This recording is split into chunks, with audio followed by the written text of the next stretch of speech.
Football is a universal language, so it wasn't a problem when we started hearing the South African commentary in that game yesterday. After all, it was Nigeria versus South Africa. Good morning and welcome. This is the beautiful game. My name is Mike Messikeno. This is the aftermath, the day after, when it seems like we might not just be at the 2026 World Cup. I've got Lashe in the house here with me. Lashe, of course, a sports analyst. It's great to have you, Lashe. Yeah, you are welcome. Yeah, welcome. Thanks. It's great. Yeah, It's great. making a return after a while. Yeah, it's been a while. I've been a bit busy with a lot of sporting activities, basketball Exactly. and other things. Well, you're welcome. It's great to be here with you. You're welcome. Toyosi was, of course, at the match yesterday. He's right now on his way back, so maybe we might get one or two of his thoughts on Zoom if we can get across to him, the network from there and all of that. But Lashe, yesterday, we're up against South Africa. As it stands, or before that match yesterday, we knew that it was not going to be easy. South Africa, the last team, they beat us in Uyo a few years back. At the Nations Cup, we played them. It was penalties, and it was quite close. They could have beaten us in that match. It could have gone anyway. South Africa, it was not back then when it was easy for us to just let go of South Africa. We knew it was not going to be easy for Finidi and his boys. Did they impress you yesterday? They did not impress me. Looking at the way football has evolved, it has evolved rapidly in recent years, and that's what you see about football. No matter how small a country is, you can't actually predict what they can play against big countries, and that's what you see in some other European games and African games. Even Eswatini sometimes can even get a draw against big names. That shows that the ball is a universal language, as you said. It's not evolving. I wasn't so impressed about the performance yesterday, but however, I think a lot of things came to play before that game. Number one, late coming to the camp wasn't too good. A lot of players didn't come earlier as Ademola Lookman was, I think, 3 days to camp. I think he was still in the UK or somewhere, and there were videos of him. Was he shopping or something? And we're wondering that, look, even England have played 2 matches. Yeah. They played against Bosnia. They lost yesterday against Iceland. We'll talk about that. But those guys, of course, there's a competition coming up. But we also, it's not a friendly. Should I remind you again, when Lookman won the Europa finals with Atalanta against Bayer Leverkusen, a few days after, I think 2 days after that day, Switzerland had to play a game. And I saw Granit Xhaka captain that side. And that shows discipline. I think there's no discipline in that team for now. And that's what Finidi George had to instill in all those players. You can't just come to the team and feel you are bigger than the team, and you come when you want to feel like, when you feel like coming. And that's what I really like about it. I knew there was going to be a problem when we had late coming of players into the camp. The player came coming in 48 hours, 24 hours before the game. That doesn't show seriousness. Yeah, there was an NSS strike, but you have a proud notice about this. That you should have planned. Some said they went to meet their family before they came to the camp. I think that's not professional enough. Do you understand? You just after the game, you understand? It's today and Monday, and then you have a lot of you have all the time. Yeah. You don't have Euro is going on.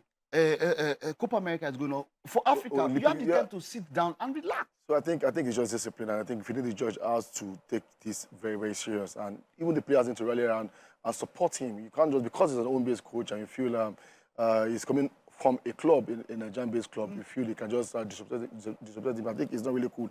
If it's other coaches, I know a lot of people that have come into the camp as early as possible, and that's what I mean. Like, I knew we were going to have a problem, and when I saw the lineup, and I knew... I was just about to get to that. It's only the George era, and he has his own player he wants to use. I can't actually fault his lineup, and that's what he wants to use against South Africa. Well, it didn't work out for him. We had to play his draw.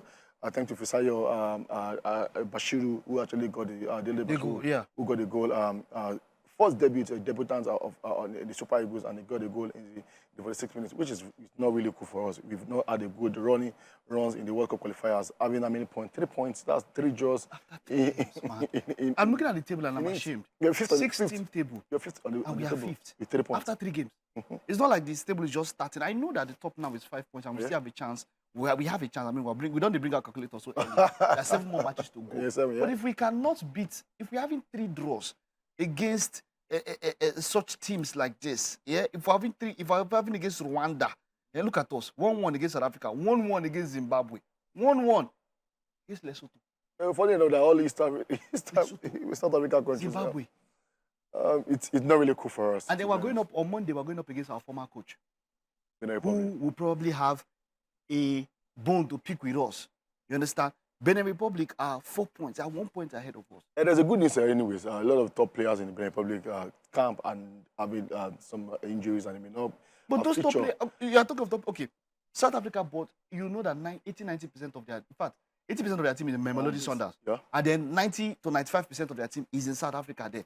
There's something about the local boys that understand themselves. If they decide that they want to sit back and get a draw from that match tomorrow, it's going to be a problem. Mike, there's a structure in countries like that where they say there's a structure that they built on and they follow that structure. We don't have here. We all just do the fire brigade approach where we just wake up more money and pick up a team and pick up a player and say come play for us. But when you have a structure, South Africa, you can see they have an own base player. Not even South Africa. Check Zimbabwe, check Zambia, check a lot of countries where you see their own base player coming to play for the senior national team. Unlike we, that we have a lot of players out there, playing that trade outside Africa. And come to camp, we are unable to come to camp. We're unable to even come early as possible. Now we are playing against. I was just saying categorically we are playing against Mamelodi Sundowns. We are playing against the home-based team of South Africa. So we are having to struggle to get a joy against that South African part. I think it's not really cool for me. And I think if I need to judge, really need to stay put and be very and just stand his foot and say we need to be disciplined about this thing. When you call the camp for Friday. If you're not coming to the camp on Friday, there will be strict sanction to players who didn't come on time, and they shouldn't start. You know what happens now? The phone lines are open, our WhatsApp number is open. We're going to spend some time talking about this because it's sad. Before the match, I already knew that this was not going to be easy for us. But you see, when I saw what I saw on the pitch, we could have done something. The WhatsApp number 0802-0815240. That is only for WhatsApp.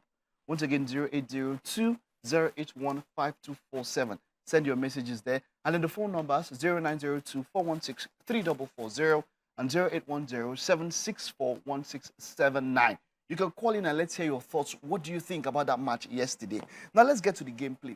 During the match, there's something I noticed. We put the ball forward. Ademola Lookman isolated one side on his own. So you notice that when Ademola Lookman gets the ball on the left, right, he has to cover too much space before he gives a pass to somebody. There's nobody. We're not playing. Our transition, passage of play was, if I want to pass to you and you are there. So the distance, there was just too much distance between players. They could not come together and put passes together. So Ademola Lookman is with the ball. He's always having to either beat one or two men or he throws a pass into space and somebody cuts it out. So even at that, we saw some of the movements he made. There was this particular movement that was like a goal in the Europa League where I think he just went off the bar. It was quite close. But our players, Onuachu, I can understand maybe okay. Let's take if Victor Boniface maybe in the last 3-4 months he has not played so much. He just came back from injury for Leverkusen. Even in the Europa League final, he didn't start a lot of key matches because maybe that injury is still nursing or something. So I can understand the coaching decision play Onuachu. And we saw, it was only one passage of play I saw them playing to Onuachu's strength. You know that cross from Lookman, where the header. If you're going to play with this kind of person, that means you are playing mostly with his back to goal. There's a style you play to bring out the best from Onuachu. Did we see that on play? Did the Super Eagles, did they play like a team that has been coached at all? After our coach left the team, we have issues with creativity in the midfield. And that's what we don't really have for now. If Wilfred Ndidi can't double as a central midfielder and a midfielder, that's the problem we have. And that's why we could not even shrink some passes at the midfield to get to the wingers. So what happened to Lookman? Lookman get isolated. When he get a pass, because of his the ideology he has about football with the wings, he doesn't know how to swing back and get a player. When you get the ball, the midfielder just you know how they play in Spain national team. In a team like Man City, where a player, when a winger get the ball, immediately the midfielder is already there. You see De Bruyne or you see Bernardo Silva very close to the winger, just to make sure he will relieve him of his duty or relieve that pass But it's too overloaded. You see Lookman going alone to the side, while the midfielder, I don't know what they're trying to cover. You still have a lot of space. It was so much. You just need to just go first and get the ball. I was seeing space and I was wondering. We're taking a look at those highlights. The spaces were just so much between the players. Alexi Iwobi had a decent game. It wasn't as bad as usual. It was just decent. It wasn't, someone saying that. But you look at the so, okay, we were defending. I think at some points we were defending so much. And then it was just so in the midfield and in the attack. It was not massive. I feel like one major problem we have in this national team is that our boys are not fit. Because you see, you can't see them. When you see a passage of play and you see players when you're getting to the South Africa balls, only seeing 3-4 players. Where the rest? Oh, yeah. And then they are so far apart. So you're expecting, or it was more or less like you're looking at individual brilliance